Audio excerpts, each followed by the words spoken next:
This video is going to go through the steps for making a simple loan amortization schedule in Excel. Let's first begin by talking through what is currently on my Excel spreadsheet. In the top right or left-hand corner, I have the inputs to my model. For my loan that I'm going to be doing the amortization schedule for, it's going to be a 30-year loan and it's going to be having monthly payments. As my inputs at the top, I have my length of my loan in years, so I have a 30-year loan. And directly below it, again, I have the number of payments per year. Therefore, my total number of payments that I'll be making is just 30 times 12, and that gives me 360 total payments. This number will be important below because I'll end up making my amortization table for the full 360 months that the life of this loan is for. Another important input is going to be the annual interest rate associated with my loan. In this case, I just picked a 6% to start with. When I have my annual interest rate, I'm also going to want to find my monthly interest rate. Since I'll be making monthly interest payments, this monthly interest rate will be important for me, especially when I'm solving for what my monthly payments are going to be. To get my monthly interest rate is going to be the annual interest rate divided by my number of payments per year. Since it's monthly, there's 12 months per year, so I'll be dividing it by that 12. Finally, I have the amount that I'm borrowing. So my loan in this case is for $100,000. That's going to be the amount of money the bank is going to give me today, and then I have to then turn around for the next 30 years and repay. The first thing that I want to find, or the first kind of output, I guess, for my model, which is why I made this cell yellow, is I need to know how much my payment is going to be every month for the life of this loan. To find what my payment amount is going to be, I'm going to use the payment function that already exists within Excel. Anytime that I'm using a function within Excel, the first thing I'm going to want to do is click on the cell and then type an equal sign. That's going to tell Excel, hey, I'm doing something, and in this case, I'm calling up a function.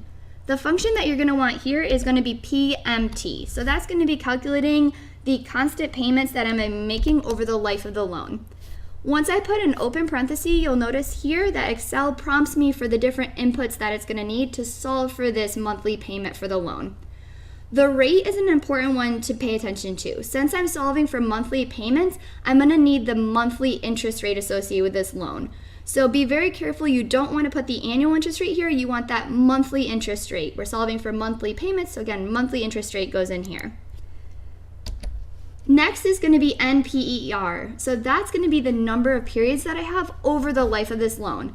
Again, I'm doing monthly payments. I have a monthly interest rate, so I'm going to need the total number of months that I'm going to be making payments. So this is again important to make sure I click this 360 input. So the total number of payments I'm going to be making is 360 periods or payments over the life of the loan.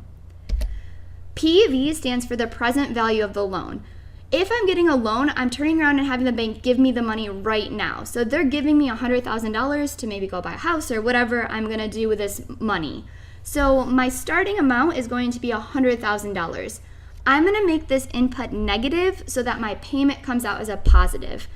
If you're not familiar with this, basically Excel is going to want to have money in and money out. So I'm going to need to say essentially I borrowed $100,000 and in return I'm going to make certain payments. So I'm going to make this one a negative. And then future value means how much will be existing at the end of the loan. If I make all of my payments on time and if I follow my schedule, then I should have no money or bonus money that I owe to the bank at the end of this loan. So that will be a 0. And I'm going to go ahead and hit enter. So I have my payment amount is going to be $599.55. That's going to be the payment I make to the bank every month for 360 months in order to fully pay off my loan. Now that I have all of my inputs set up, I'm going to jump down here and start actually making my amortization schedule. So when you're making an amortization table, there's going to be typically certain columns. So the first one is going to be the number of periods. You'll have 1, 2, 3, all the way up to the 360 different monthly periods. Beginning balance is going to be how much in a given month you have that you still owe to the bank. My payment that I made that month, that's always going to be that $599.55. Of that $599.55, I'm going to have part of it go towards my interest and part of it go towards my principal. Interest is going to be money in the pocket to the bank, whereas principal is going to be me paying down my tab that I owe to the bank. So again, I borrowed $100,000, so I'm going to slowly be paying off that $100,000 to the bank. The ending balance is going to be after a certain month, how much I still owe the bank.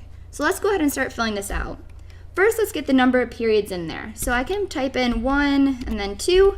And once I have a pattern in here, I can select these 2 cells either with my mouse or with the keyboard. And if I drag down, you'll notice that Excel is counting up for me. We want to drag it all the way down to 360 because again, this is going to be a 30-year loan and I will be making 360 payments. So if I go all the way down, I'm going to make it so it's exactly 360. Perfect. My beginning balance of my loan is going to be for the first month, I owe that full $100,000. So I'm going to go ahead and reference that cell. My total payment every month is going to be $599.55. I'm going to reference that cell and then I'm going to hit the F4 button. So Frank and then the number 4. So F4, and that's going to absolute reference that cell because every year, no matter what, it's always going to be my payment of $599.55. To get my interest paid, so of this $599.55, how much of that payment went to the bank as interest? To get this number, I can take my beginning balance and I'm going to times it by my monthly interest rate. My monthly interest rate that I'm getting charged is never going to change, so I'm also going to hard lock that in. So F4 again, absolute reference, that monthly interest rate. So $500 of my $599 in month 1 went to the bank as interest, so that's quite a bit.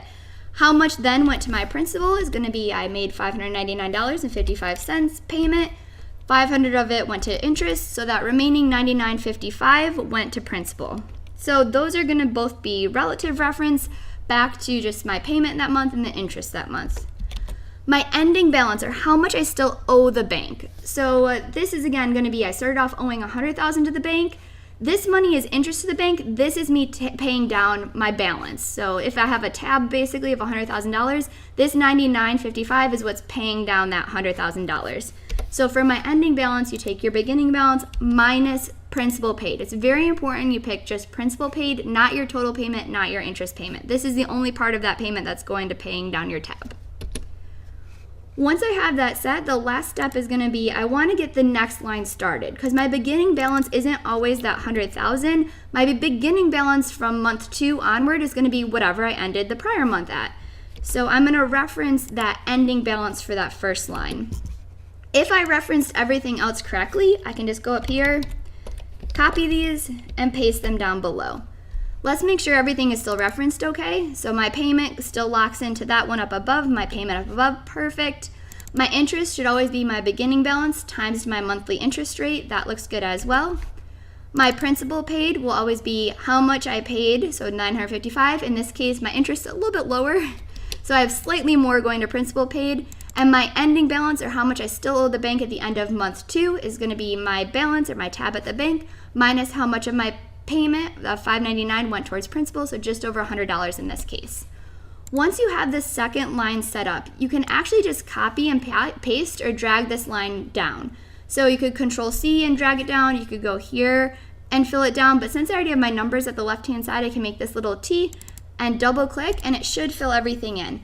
The way I can do an easy check is if I just jump down to the bottom of my table, I have a 0 balance. At the end of my loan, I should have made my last payment and owed the bank nothing. So I should have a final, I paid off all my loan at the end of 360 months. So perfect, that's awesome. I seem to have set that up correctly. So that's an easy way of checking that you set up your amortization schedule right. So that's the main chunk of it. Let's just add a couple of final details. So let's just say I want to know how much total I paid the bank over the life of this loan, how much total interest I would have paid, and how much total principal I would have paid. So over the life of the loan, how much total did I pay? We can just sum all of my payments here. So do equal sum, drop down. And so in total, I would have paid $215,000 and some change over the whole life of the loan. So over the 30-year loan.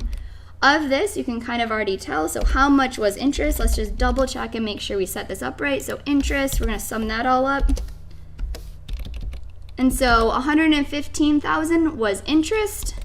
And if I sum up my principal, we should already know the answer to that because we know how much we took the loan out for. So the loan I took out was for $100,000, which matches that amount. So it looks like all of my numbers check up here as well. So just to recap, I took out a 30-year loan, making monthly payments. Every month I would have paid $599.55. So at the end of the 30 years, my payments would have added up to $215,838. So a lot of money.